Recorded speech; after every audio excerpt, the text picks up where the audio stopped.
Hello everyone, my name is Tejaswini and today we are going to discuss managing machine learning project for Coursera.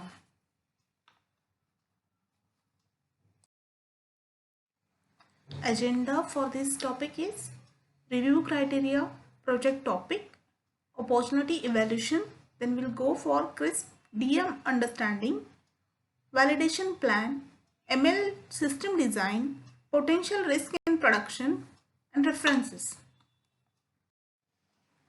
First of all, we will review the criteria.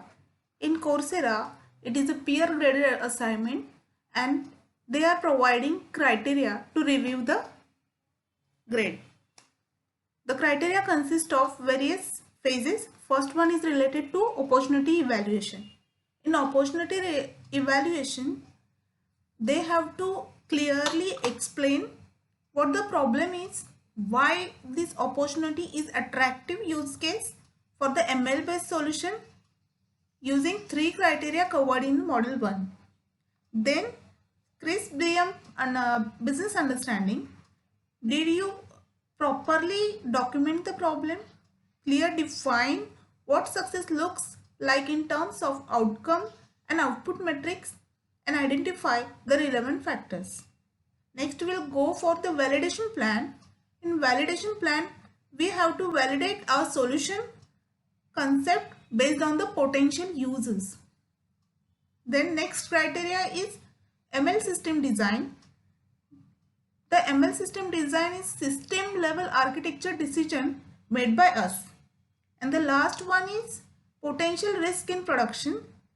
Did you describe the possible drift, concern or other potential issues you might encounter in the production? Next, we will understand the project topic. For this, we have to take any project and based on that project, we have to evaluate all that criteria. Example is solving climate change.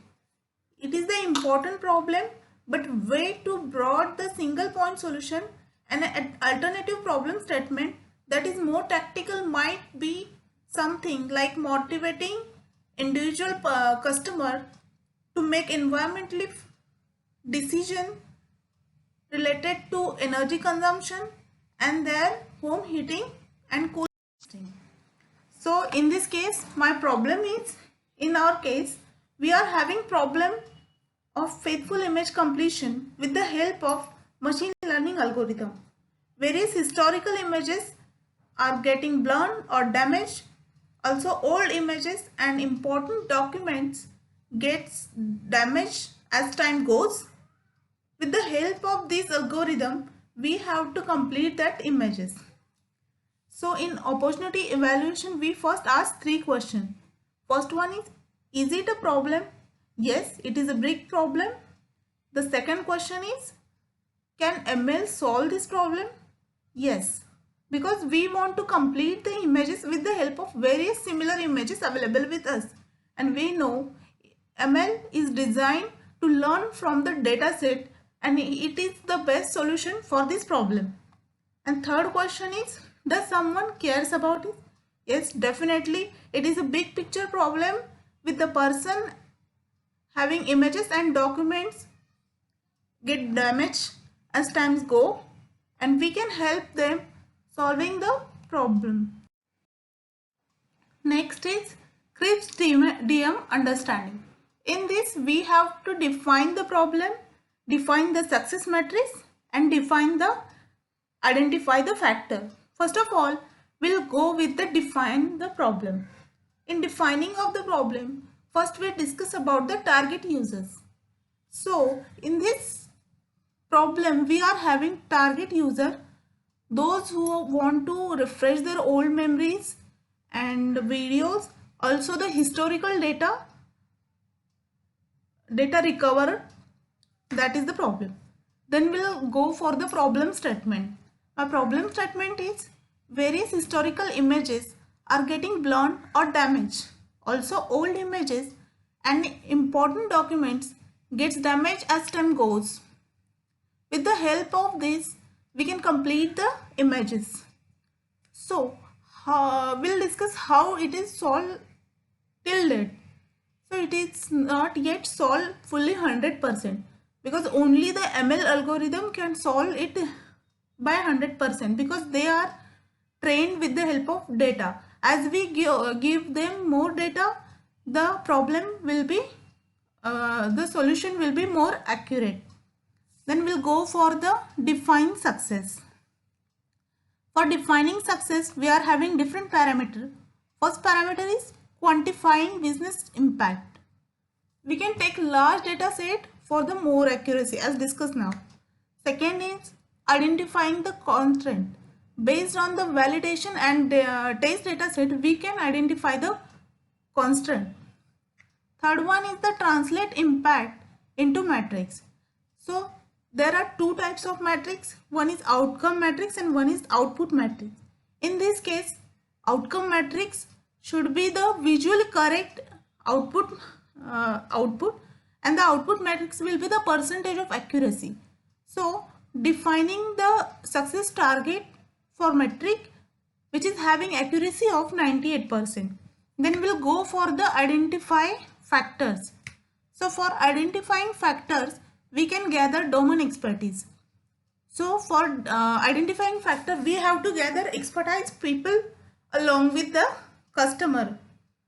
Then second factor which I identify is potential relative factors. We need to consider era of old image so that we can collect data and we can better.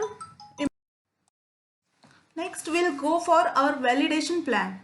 We will using deep neural network to train the model. There are several methods like generative adversarial network which consist of sub-confrontation network and parent confrontation network. In this method, the sub-confrontation network consists of code generator and code discriminator. As you can see here, code generator and code discriminator. And the parent confrontation network has two parts, generative part and discriminative part. The output of global and local discriminator is fed back to the image generator. The output of coding discriminator is fed back to the code generator. The output of feeding generator is given back to the code generator. Now we'll go for the ML system design. So here we are using nested structure of generative adversarial network. So we introduce generative CNN model and training procedure for whole filling of the face image completion. Our network consists of nested structure including two different generative networks which are sub-confrontation network and parent confrontation network. As discussed, this is the sub-confrontation network and this one is the parent confrontation network. It consists of global discriminator and local discriminator, and the output of global and local discriminator is given back to the image generator. So next we'll go for the potential risk in the production. So first one is the code generator loss. It is the entropy deviation of the information because input and output of the code generator.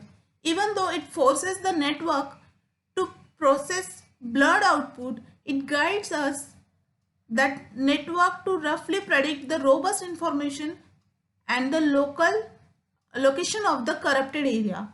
The code generation loss is the issue, but it can help us to locate the corrupted area. So as it is issue, but it is beneficial for us in the production. So next loss is code discriminator loss. Code discriminator loss is the distance between synthesized image and ground truth. It propagates back through the code discriminator. And third one is the image generation loss. Image generation loss is the loss in coding reconstruction and generator loss of the generator adversarial network. Next we have various references. Obviously the first reference is the Coursera, for which I'm going to submit this project. Second is the one paper simultaneous structure and texture imprinting by IEEE transaction paper in image processing. The third one is the randomized corresponding algorithm for the structure image editing.